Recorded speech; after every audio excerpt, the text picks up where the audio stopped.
I feel like I'd trade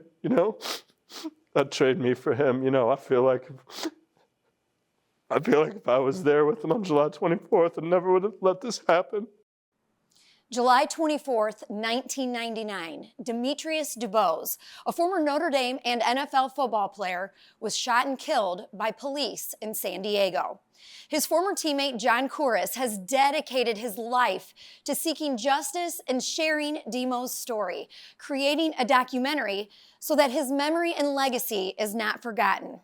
We warn you that some of the images you are about to see are graphic and disturbing. This is our Notre Dame captain. This is our Notre Dame All-American. What are we doing? And like other guys didn't know. I'm telling them, and they're getting upset. They're crying.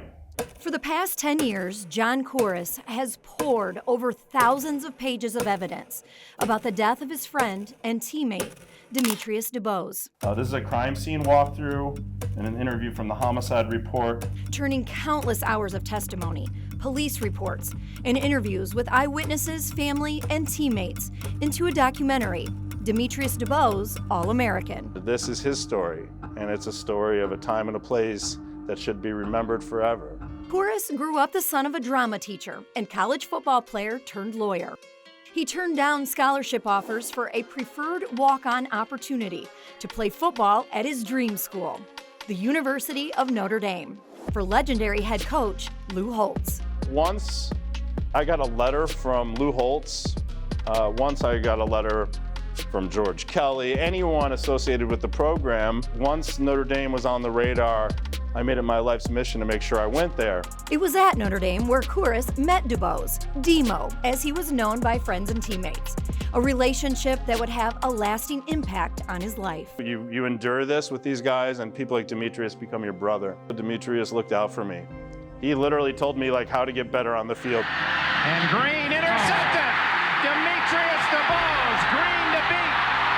DuBose, touchdown Notre Dame. Off the field, he was really cool. 3.5 years, double major, finance and international business. He got great grades. He did really well academically, graduated early, really well loved. Everyone knew Demo at Notre Dame. He could have been the mayor of campus. Demetrius DuBose, the All-American linebacker. He was a leader. He was a flat-out leader. And, that was one of the coldest defenses we've had. And he was the heart and soul of it, no doubt about it. I can't describe it. It's great just to be a part of Notre Dame, and I think really the tradition showed up today. I can't say enough about the tradition, and I'm glad I came here, and that's just the way I wanted to end it. I think I'm a part of something great. Demetrius was the 34th overall selection by the Tampa Bay Buccaneers in the 1993 NFL Draft. But after 4 seasons, his professional career fell short, struggling at times with the transition to life after football. He traveled abroad, had some run-ins with the law, and experimented with recreational drugs. Eventually moving to San Diego, where he fit right in and began to pursue a new passion, beach volleyball. It's a beach culture, it's a surfer culture, it's a volleyball culture. That's happening all the time. There's never a stranger there. July 24th, 1999. DuBose climbed onto a neighbor's balcony to watch the sunset, entering the condo and falling asleep on the bed. The homeowner found him and called police. Despite having worked it out amicably with the homeowner, when police arrived and attempted to arrest him, Demo took off running. They beat him with nunchucks. He's an Olympic-type athlete. He disarmed them with their nunchucks. He did. He did not swing at them. No witness ever, not one witness says that he swung at them with it. In fact, Rita Yanker says he placed the nunchucks on the ground and starts walking away, and then he shot directly in the back. Demetrius was unarmed and shot multiple times, 5 of those shots in the back. He was 28 years old. And on the night that police shot him, officers say DuBose was fighting with 2 police officers, snatching away their nunchucks and attacking. The officers were never criminally charged.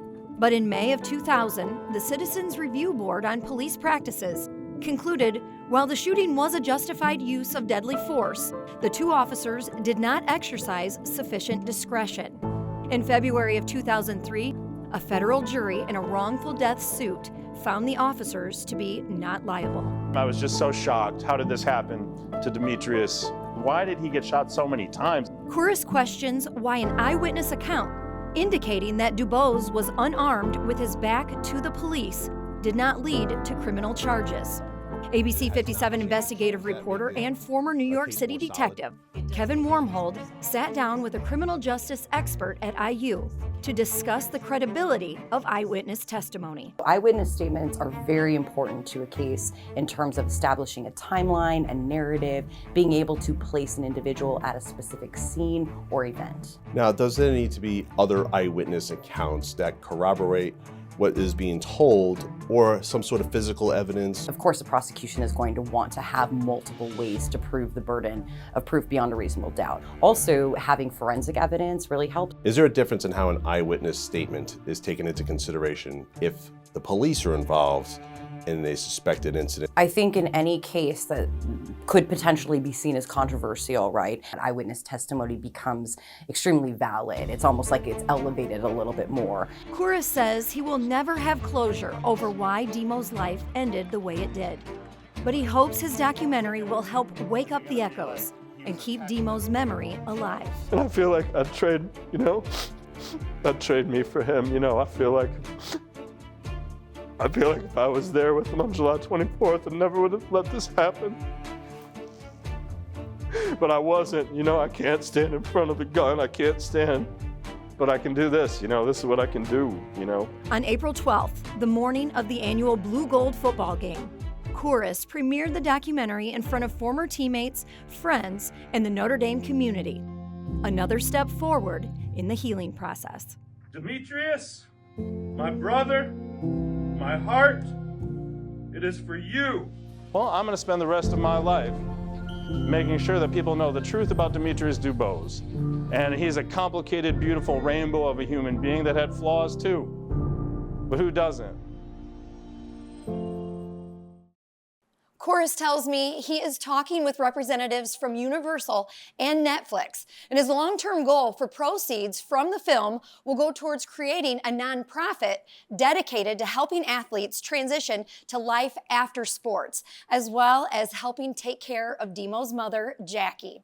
But ultimately, he hopes this story ends with the Notre Dame and NFL communities coming together so tragedies like what happened to Demetrius never happen again.